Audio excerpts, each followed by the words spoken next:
and what we're going to do is we're going to do sprites.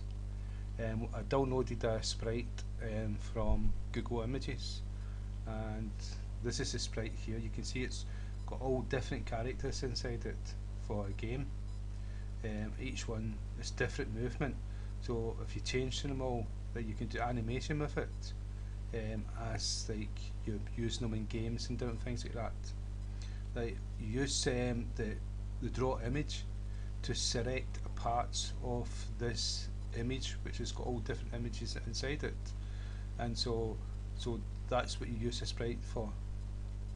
And so that's what I'm going to show you, how to use the more complicated constructor for draw image, where you've got you create a destination and a part of the source file. I don't think it's source file. I can't remember exactly what, but that's what it is. It's part of the file, selected file. So if we were just to get one image, that would just be part of this whole image. And so we'd have the coordinates, the XY here and the XY there, and that would fit into the destination area we created. And so that's the picture of the sprite. This is the person who actually created the sprite, Son Goharato. I'm not too sure how you pronounce it. I emailed him and said that I was going to be using it and thanked him. That's what he asks you to do, to let him know. And we're going to use this for tutorial purposes.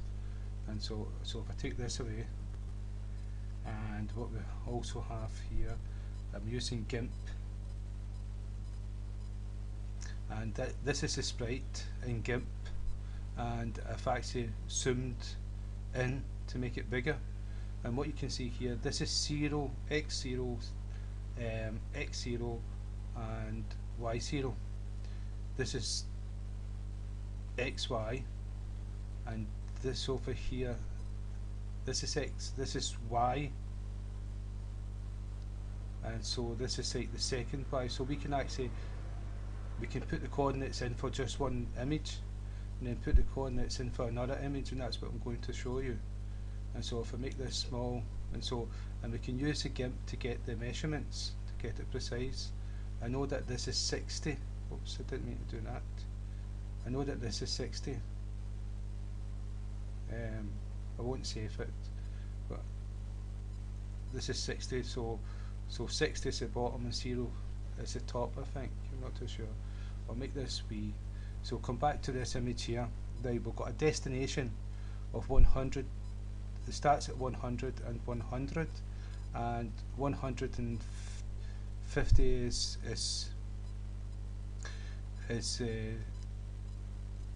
150. This is x1 and y1, and this is y2, which is 150. We'll just make that 200, so we've got a square. So it's a square of 100. So 200 and 200. So if I save the file, run it, already changed it to that sprite.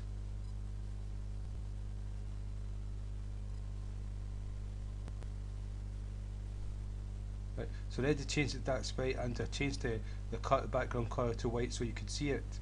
So that's 100 by 100. We've not got it precise into centre yet, but that's what that is there. And so we would make, what we would do is we'd select a better number for the source, and the source will fit into this here a lot better. And so if we make that small, and so what we've got here is we've got the GIMP, and the first image, the first image is 40. So that's half, and that's 1. That's 5. Each one of these is 5, so that's 45, 40, and so, and down here it's 60. So what we've got here is we're going to start at x40, x140, and we're going to start at 0 0, and then down here it's going to be 0 0, and it's going to be 40 80 it should be. So that's 50 60 70 80. So we're going to start at, here's going to be 40, and this is going to be 80. I'm getting a little bit confused with it. So 0 0 is going to start here, and here is going to be 80, and it's going to be 60. So if we change the source, we're going to start at 0, and that's at 120. So we're going to start at 0, and it's going to be x40, and we're going to start, the x is going to be 40 more than 40, which is 80, and that's going to be 60. And so if I save, run the program, now we've got it positioned a little bit better inside this white part. Now that's the first image, as I'll show you here. That there's the first image. This is this image here, and so we've not saved that, so that's good, it's not going to appear. And so we can go on to the second image, and it's really, we've already we've already got a destination square to put it into, and so just to see what the difference here is, kind of looks the same, this kind of looks the same as well. I want one that's different, so 60.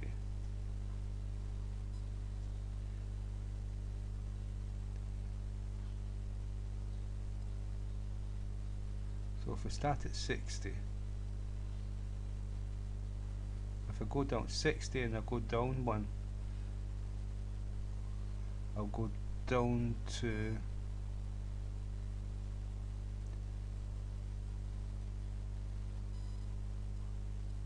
120, 60 and go down to 120.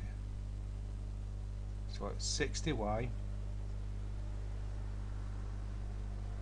120y, and it's still 40. Let's see if I can work that out. I get a little bit confused. Okay. So it was at 40, that's still going to be 40. 0, we're not going to start at 0.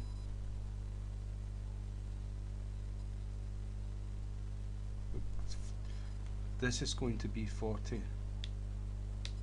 Well, this is going to be 60, and this is going to be 120, I think. You've got to calculate the distance between it, and if you do your prep work before you do the programming with your sprite, you'll have to all marked out what numbers to put in for what sprite. And so 80, what was 80 again? 80 is the XY, that's going to be the same, 40 is going to be the same. I'm not too sure if this is going to work, but let's see what happens. Okay, so I've jumped down, I've actually got this, a part of this other one inside it. We don't want that. We can see we've changed the image, and so we can actually do animation with sprites, changing the sprites. So what you've really got is you've got one image,